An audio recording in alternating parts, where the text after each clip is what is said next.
Meus amados irmãos, nós vamos abrir a palavra de Deus no primeiro livro das Crônicas, capítulo 4. Primeiro livro das Crônicas, capítulo 4, versos 9 e 10.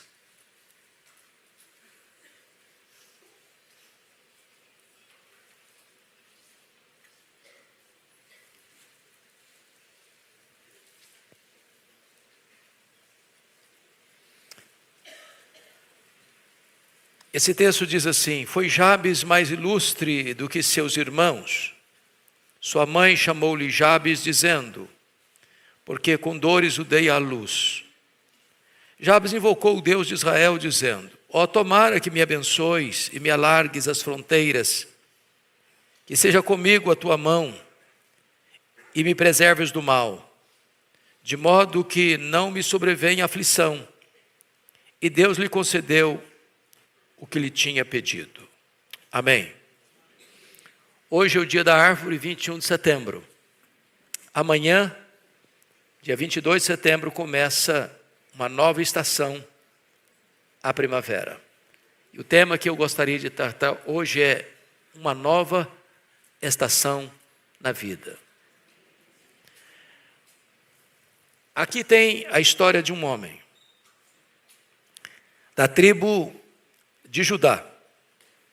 E a palavra Judá significa louvor. Porém, quando ele nasce, a sua mãe lhe dá um nome que significa sofrimento, dor.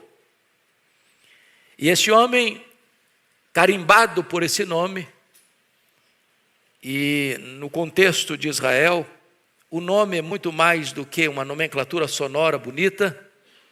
Não é porque essa pessoa é parecida com fulano ou beltrano, ou para homenagear este ou aquele outro personagem, mas carregava uma mensagem. Esse rapaz é tratado aqui como mais nobre do que seus irmãos. Essa lista genealógica de Judá tem 44 nomes. E ele se distingue entre os seus irmãos como mais nobre. Muito embora tenha recebido um nome tão complexo, tão difícil, porque o seu nome marcava o sofrimento da mãe.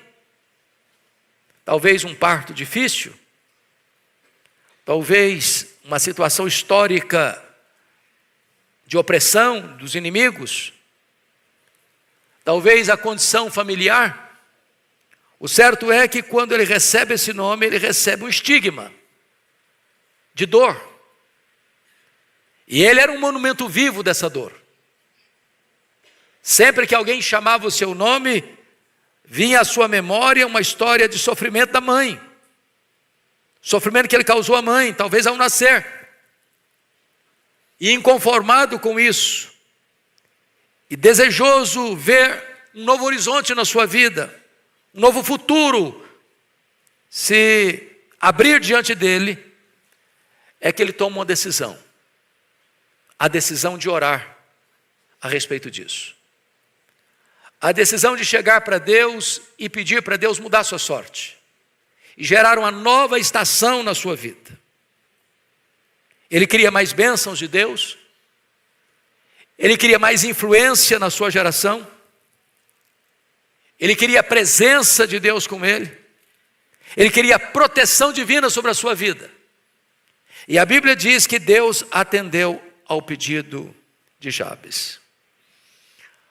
A vida dele me inspira a não se conformar com o caos, a não aceitar passivamente a degradação da derrota, a não ser uma projeção das dores dos nossos pais, a não achar que aquilo que foi imposto a nós tem que ser o nosso destino daqui para frente. Que Deus pode mudar a nossa história. Que Deus pode mudar o rumo da nossa jornada. Que Deus pode intervir e fazer milagres na nossa vida, ainda que a nossa vida seja carimbada pelo sofrimento.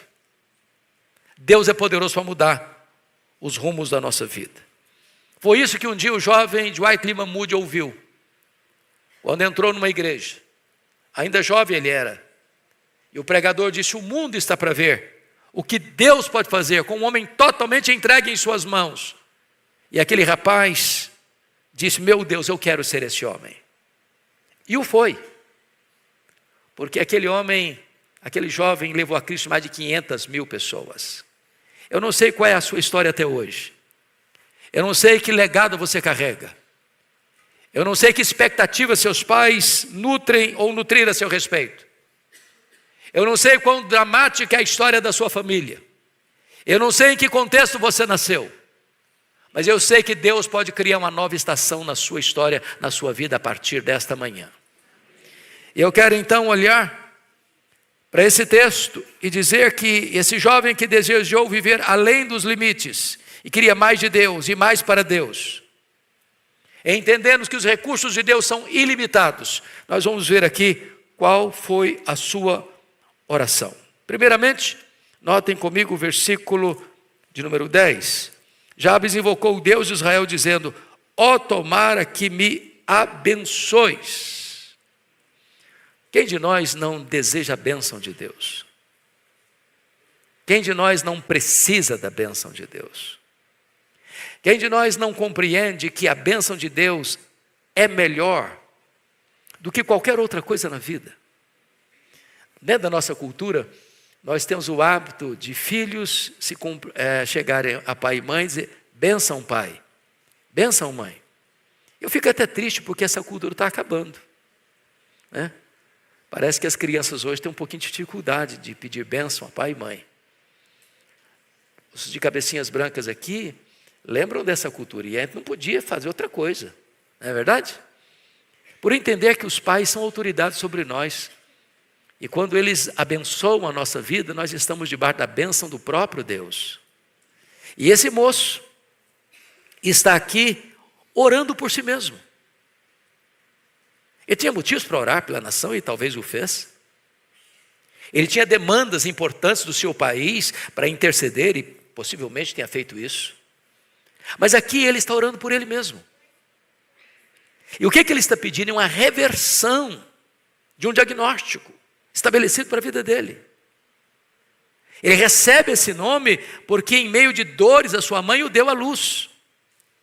E ao longo da sua vida ele teria que carregar esse fardo, esse peso, essa sentença, esse diagnóstico.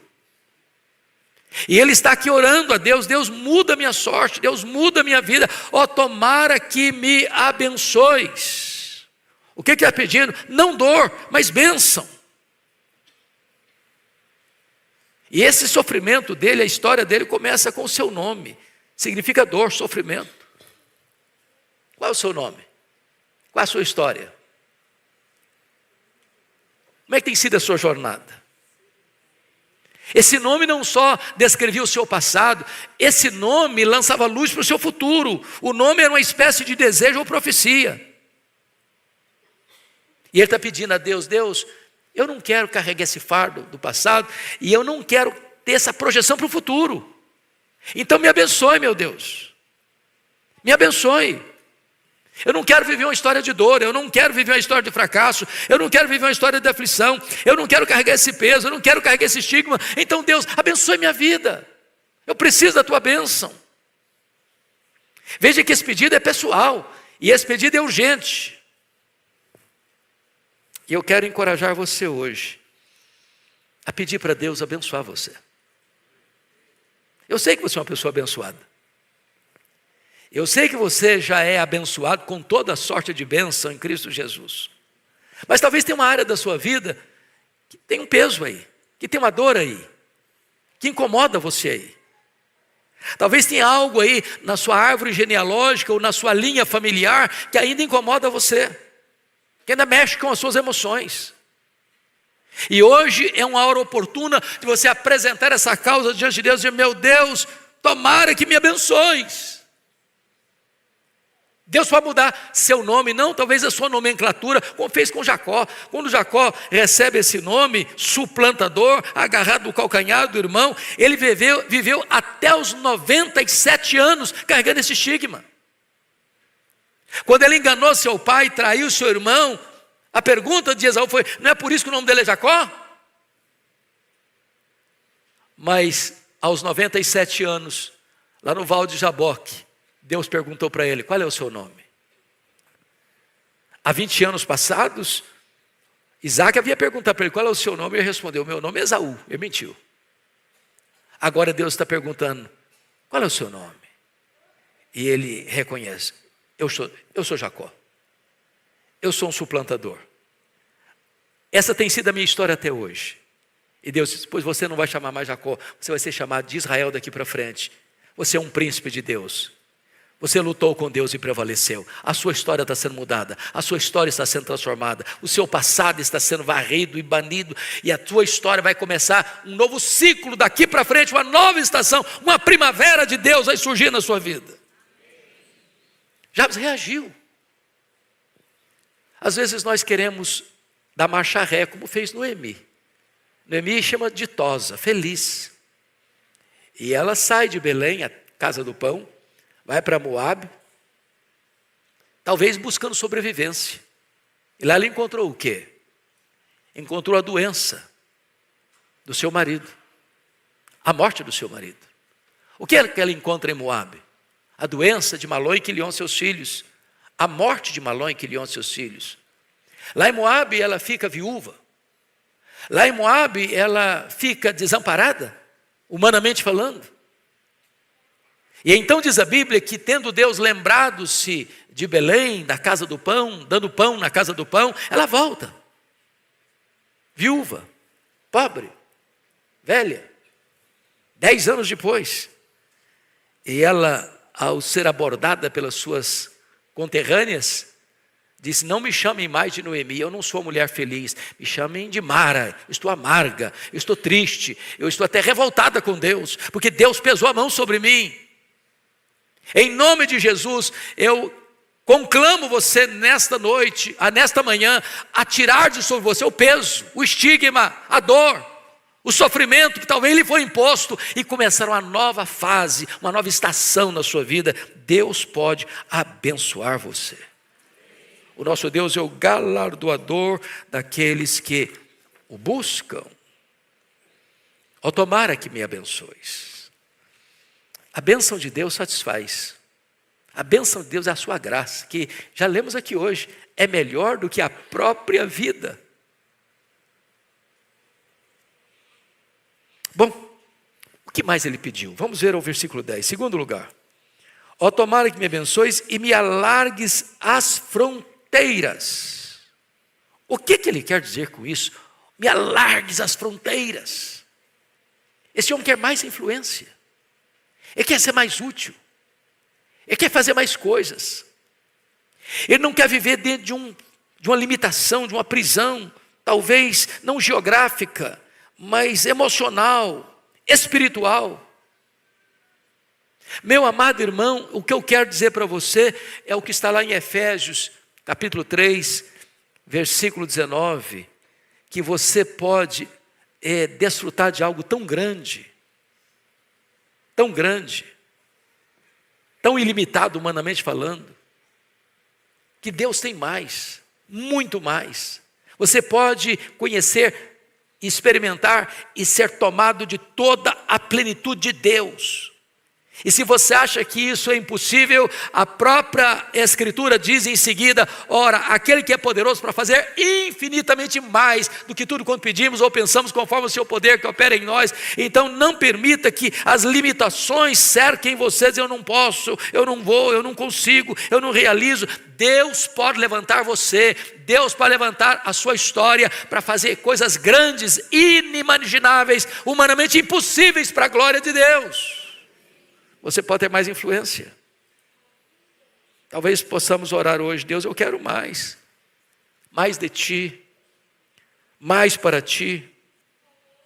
Eu não quero, meu Deus, viver uma vida limitada, fraca, infrutífera, sem poder, sem influência.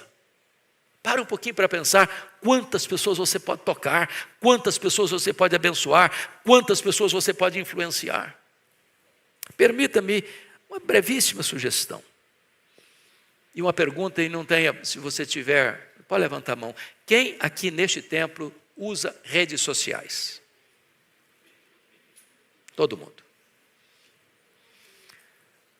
Quem sabe você possa, uma vez por dia, colocar lá no seu Instagram, ou no seu Facebook, ou no seu TikTok, ou no seu Kawaii, um versículo da Bíblia. Às vezes a gente põe tanta coisa, brincadeiras, piadas, críticas à política, à economia, aos governantes, aos governados, mágoas, ressentimentos, revoltas. Eu coloquei já há muito tempo, desde o início, as minhas mídias sociais, consagrando-as totalmente para levar a palavra de Deus. Embora eu esteja aí acompanhando tudo, mas tudo que eu ponho é para levar o Evangelho.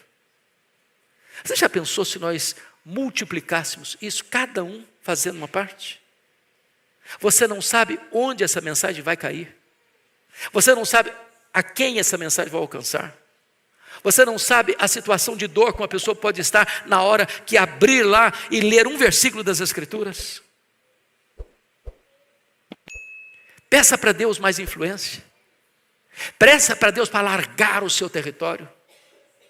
Peça para Deus estratégias para você alcançar a sua parentela, para você alcançar os seus vizinhos, para você alcançar o seu condomínio, para você alcançar o seu bairro. Peça para Deus: Senhor, alarga a minha visão, alarga minhas fronteiras, alarga o meu ministério, amplie os meus horizontes. Senhor, eu quero mais, eu preciso de mais, eu não quero ficar aqui limitado, não, Senhor. Ajuda-me a ser uma bênção maior para o mundo.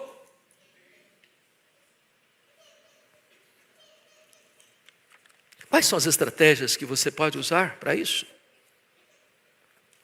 Alargue as minhas fronteiras, Senhor. Talvez você nunca olhou, nunca viu. O que você pode fazer para o reino de Deus, para o crescimento da igreja? Quem sabe você possa tomar iniciativas pequenas para alargar as fronteiras, para criar pontos para o Evangelho. Quem sabe no seu trabalho, uma mensagem, um gesto, uma atitude, uma postura. Quem sabe vocês meninas, num condomínio, de repente você fazer um bolo mais gostoso que você sabe fazer e bater a porta do seu vizinho. Dizer: olha, lembrei-me de você e eu fiz esse bolo pensando em você. Sem pedir nada em troca. Só num gesto de amor que pode abrir caminhos, pode abrir portas para que você testemunhe do Evangelho. Quem sabe você possa anotar alguma coisa e mandar uma mensagem no aniversário de uma pessoa, uma mensagem de Deus, uma mensagem de esperança. Alargue as fronteiras, Senhor. Eu estava pregando essa semana no nosso congresso de família da Luz para o Caminho, e eu comentava com o irmão que estava do meu lado uma coisa muito curiosa. Eu falei assim: meu Deus, pense comigo, nós estamos vendo esse restaurante lotado de gente. Cada pessoa que está aqui tem uma história de dor às vezes. A pessoa está sorrindo, mas se cada uma pudesse contar, cada uma tem uma história difícil. Eu acabei de dizer isso. A moça que estava atendendo as mesas atrás de mim, e ela não escutou a minha conversa, porque eu estava numa conversa muito próxima com a pessoa, se aproximou e disse: eu estou vendo que vocês são gente de Deus. O senhor podia orar por mim? Falei: e por que razão? Ela disse: estou enfrentando uma grande depressão. Grande depressão. Eu disse: eu vou orar agora. Ela disse: mas eu não posso orar com o senhor aqui, que se meu patrão me ver, ele não vai gostar. Eu estou trabalhando. Eu disse: vem cá, o seu patrão é meu amigo, e é mesmo. Eu vou orar com você. Chamei ela para um cantinho lá para dentro, orei por ela, falei: eu vou lhe dar um livro para você ler. E essa menina abriu um sorriso. No outro dia eu encontrei na rua, levando o filho, trazendo o filho da escola. Falei: como é que está? Eu estou bem, e já estou falando para meus vizinhos todos que eu estou lendo um livro, está abençoando o meu coração. Eu estou tendo esperança. Abra os olhos, para você ver as pessoas à sua volta. Peça a Deus uma oportunidade para você testemunhar para elas. Alargue as minhas fronteiras, Senhor. Me ajude a ser uma bênção na minha casa, na minha parentela, nos meus vizinhos, no meu trabalho. Me ajuda, Senhor, a falar do teu nome para o taxista, para o dono, para o carro do Uber, para as pessoas do supermercado, da loja, da farmácia. Ajuda-me, Senhor, alarga as minhas fronteiras. É isso que esse homem está querendo para Deus. Terceiro pedido dele. Terceiro pedido dele. Ele pediu mais da presença de Deus em sua vida. Olha o versículo 10, quando ele diz assim: que seja comigo a tua mão. Que seja comigo a tua mão. Notem que ele não está pedindo influência no sentido de ser rico, ser famoso. Não é isso. Ele compreende uma coisa, que a presença de Deus é a maior necessidade da vida dele. A presença de Deus. Eu quero da tua presença, Senhor. Eu quero que a tua mão seja comigo. E a presença de Deus é a maior necessidade que nós temos. Ele está querendo uma vida abundante, Ele está querendo uma vida frutífera, Ele está querendo horizontes mais largos, Ele está querendo descobrir que a presença de Deus é que satisfaz a sua vida. Sem a presença de Deus, meus irmãos, as maiores vitórias da nossa vida terão um sabor amargo. Foi por isso que quando Deus disse para Moisés, diante do pecado e da rebelião da nação, Deus disse para Moisés: olha, Moisés, eu vou cumprir minha promessa, eu vou levar esse povo à terra prometida, eu vou escalar um anjo para conduzir vocês à terra prometida, eu vou dar vitória para vocês diante de todos os inimigos, eu vou dar a vocês tudo o que eu prometi, mas a minha presença não vai com vocês. E Moisés respondeu: Senhor, se a tua presença não vai conosco, não nos faça sair deste lugar, porque anjo é bom, mas não é suficiente, a terra prometida é boa, mas não é suficiente, uma vitória e vitórias muitas sobre os inimigos é importante, mas não é suficiente, o que nós precisamos é da tua presença, é da tua presença. Ó, que seja comigo a tua mão, Senhor.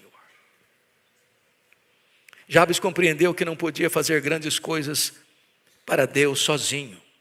Não é por força, não é por poder, é pelo meu espírito, diz o Senhor dos Exércitos. Pastor Arival pregou hoje de manhã aqui e enfatizou esse fato: sem mim, disse Jesus, nada podeis fazer. Jesus prometeu para você e para mim: eis que eu estou convosco todos os dias até a consumação dos séculos. O apóstolo Paulo diz em 2 Coríntios capítulo 3, versos 4 a 6, a nossa suficiência vem de Deus. Então o que eu mais preciso, o mais necessito, é da presença de Deus. É da presença de Deus. Quando o missionário inglês David Livingstone saiu da Inglaterra e foi para a África, ele trabalhou a vida toda na África.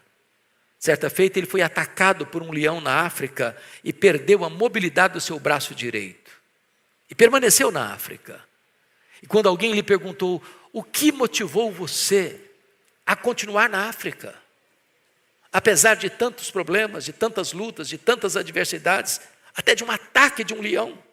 Ele respondeu: é a plena consciência de que Jesus está comigo. É a presença dele comigo.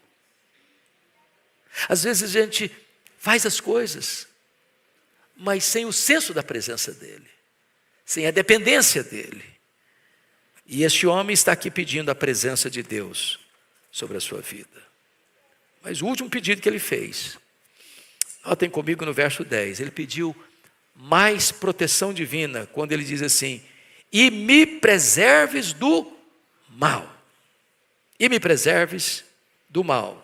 De modo que não me sobrevenha aflição. Quando ele diz não me sobrevenha aflição, ele está dizendo: o meu nome carrega essa herança, esse legado, esse estigma. Em meio de dores darás à luz filhos, é o que Deus disse para Eva. E agora essa mãe, ao dar à luz a esse rapaz, a esse menino, coloca o nome dele de Jabes, porque no meio de muitas dores, muito sofrimento, muita angústia, talvez com risco da própria morte, o deu à luz. E isso era um estigma na vida dele. Ele disse: meu Deus, eu não quero que toda essa carga venha sobre mim. Então, meu Deus, me livre dessa aflição, me preserves do mal. O que você tem pedido para Deus? Sucesso? Projeção? Reconhecimento? Fama? Riqueza? Poder? Jabes está pedindo a proteção divina. Porque às vezes as pessoas alcançam o pináculo da fama e deslizam lá de cima. E sofrem reveses terríveis. Quantas quedas, quantos deslizes, quantos escândalos, quantas pessoas abandonando as fileiras, quantos abandonando o ministério, quantas pessoas feridas. E esse homem, reconhecendo todos os riscos ao seu redor, está dizendo: meu Deus, que tu me protejas, que tu me preserves do mal, que tu me livres do maligno, que tu mantenhas o inimigo longe de mim, que não me sobrevenha aflição. Quando você vai para a oração que Jesus ensinou aos seus discípulos, 1/4 da oração tem a ver com o livramento do mal.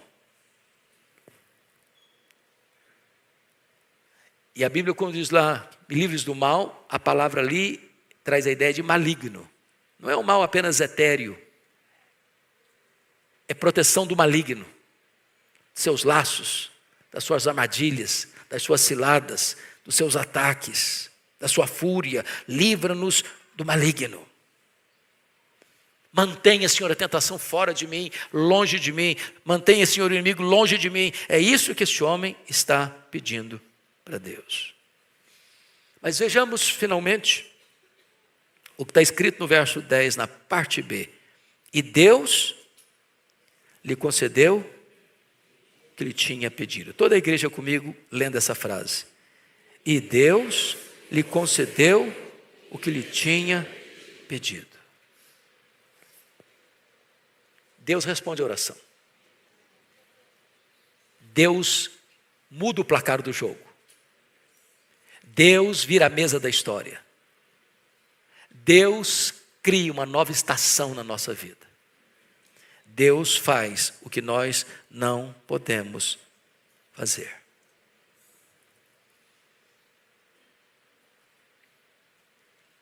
Quem sabe hoje você está vivendo uma fase difícil,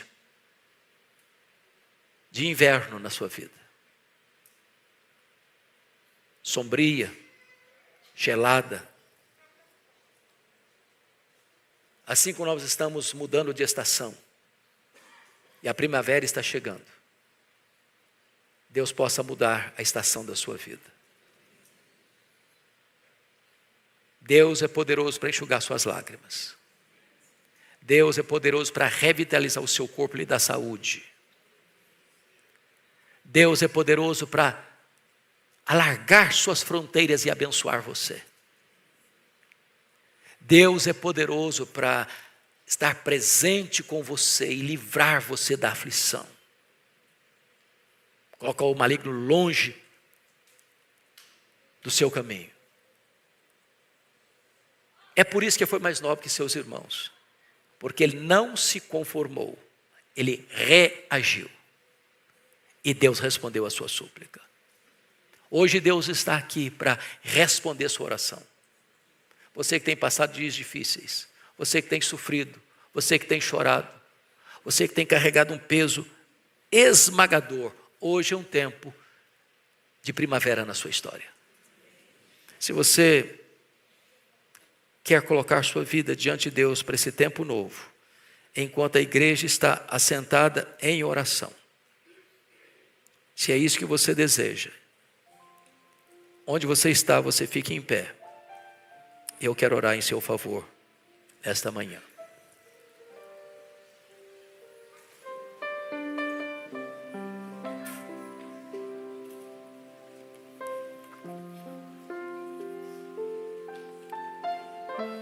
Ó Deus, aqui estamos na tua casa, diante dos teus olhos que tudo sonda, tudo conhece, tudo vê. Tu conheces a biografia, a história, a luta, o choro, a dor de cada pessoa que está aqui nesta casa. Tu sabes, meu Deus, os pontos de tensão, aquelas áreas da vida que estão machucadas e feridas. Tu sabes, meu Deus, os dramas da família, aquilo que está lá, Senhor, no recôndito,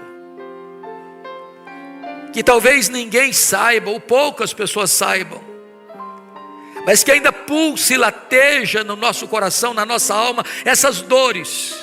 Meu Deus, em nome de Jesus, venha ao encontro do teu povo nesta manhã, Senhor. Traz a tua bênção, traz a tua presença, traz o teu livramento. Alarga, meu Deus, os horizontes da nossa vida. Ajuda-nos a sermos frutíferos na tua obra, a colocarmos tudo que somos e temos nas tuas mãos, no teu altar, para que a nossa vida glorifique o teu nome. Ah, Jesus, precisamos de ti. Nós não temos poder para mudar nossa própria história, nós não temos poder para mudar o nosso próprio nome, nós não temos poder para mudar o nosso próprio destino, mas tu és poderoso para mudar tudo isso para a glória do teu nome. E nós entregamos cada um aqui no teu altar e oramos em nome de Jesus e para a glória de Jesus. Aleluia. Amém.